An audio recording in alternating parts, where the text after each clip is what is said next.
India में तकसीम से पहले पल्ली के एक मुसलमान ने एक हिंदू के साथ मुश्तरका कारोबार शुरू किया। वो दोनों दोस्त थे। दोनों ने मिलकर आटा पीसने की एक चक्की लगा दी। मुसलमान का काम चक्की संभालना और हिसाब किताब लिखना था, जबकि हिंदू मंडी से गंदम खरीदता था और आटा मार्केट में फरोख्त करता था और रकम वसूल करता था। हिंदू रोज शाम के रोज चक्की पर आता था। मुसलमान पार्टनर के साथ हुक्का पीता था, गप लगाता था और कारोबार के बारे में मशवरा करता था और रात के वक्त घर वापस चला जाता था। ये रोज का मामूल होता था। शराकत दारी को कई बरस गुजर गए। दोनों को मुनाफा भी हो रहा था और दोस्ती में भी इजाफा हो रहा था। दोनों खुश थे। लेकिन फिर एक शाम एक अजीब वाक़या पेश आया। मैं उस वाक़े की तरफ आते हुए, अगर आपने अभी तक हमारे चैनल को सब्सक्राइब नहीं किया तो आप हमारे चैनल को सब्सक्राइब करें और घंटी इस निशान को हल्का सा टच कर दीजिए। मैं कहानी की तरफ वापस आता हूँ। एक शाम एक अजीब वाक़या पेश आया। हिंदू दोस्त चौकी पर आया और मामूल के मुताबिक अपनी चौकी पर बैठकर हुक्का पीने लगा।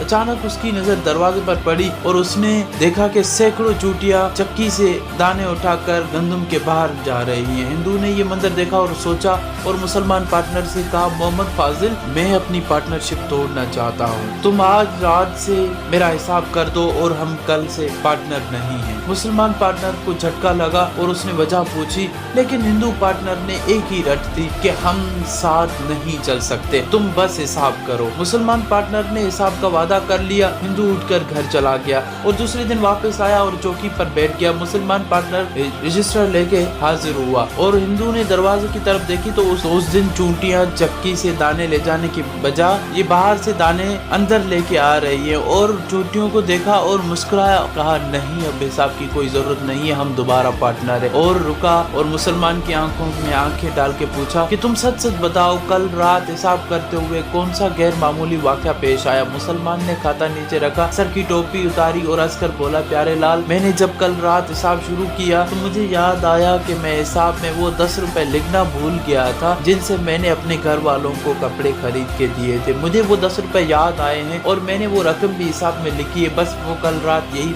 गैर मामूली वाक़या याद आया। हिंदू ने केका लगाया और हमारी जब से पार्टनर शुरू हुई मैं रोज देखता था पूरे बाजार की चूटियां बाहर से दाने लेकर आती थी और हमारी चक्की के दानों में मिलाती थी और ये देखकर मुझे महसूस होता था कि हम दोनों ईमानदार हैं और लिहाजा अल्लाह हमारे रिज़्क़ में बरकत डाल रहा है। लेकिन कल मैं जब आया तो देखा चूटियां हमारे दाने बाहर लेके जा रही हैं तो मुझे महसूस हुआ कि हमारी बरकत खत्म हो चुकी है, लिहाजा हमें अलग अलग होना चाहिए। और मैंने आपको कहा कि हिसाब करो और मैं घर चला गया। तुमने हिसाब किया, 10 रुपए की गड़बड़ निकल के आई और तुमने रकम वो खाते में दर्ज कर दी और फिर मैंने देखा चूंटियां फिर से हमारे दाने चक्की में वापस लेके आ रही है और मैंने उसी वक्त अपना फैसला वापस लिया। ये कहानी आपको अजीब महसूस हुई होगी। हो सकता है आपका साइंसी दिमाग इसको कबूल करने के लिए तैयार ना हो। ये हकीकत है। ईमानदारी कारोबार में हमेशा बरकत डाल। मशवरा देता हूँ कि अगर आप अपना कारोबार बढ़ाना चाहते हैं तो आप कुछ ना करें, ट्रेनिंग ना ले, कोई नया सॉफ्टवेयर ना खरीदें। आप अपने बिजनेस में ईमानदारी ऐड कर दें और अपने हिस्से में से अल्लाह के नाम पे कुछ हिस्सा देते रहें।